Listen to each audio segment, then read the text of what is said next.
riesce a muoversi senza il consenso delle masse. Non si sente accettato se non prima provvisto della giusta documentazione etichettata, di qualità decisa da chi?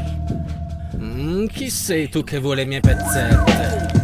Vorrei resettarmi per non dover incominciare da capo, fiore velenoso. Perché quei colori? Il blu del mattino è velenoso a volte, pugnala le mie tempie senza avvertirmi, coinvolge le forze della natura per invogliarmi a procedere. Ma guardati in faccia, che coraggio, che possibili realtà esistono prima di giungere alla risposta. Il fumo che esce dalle mie mani è solo una parte della rabbia che uscirebbe se fossi un po' più eloquente. Mr. Sempre prima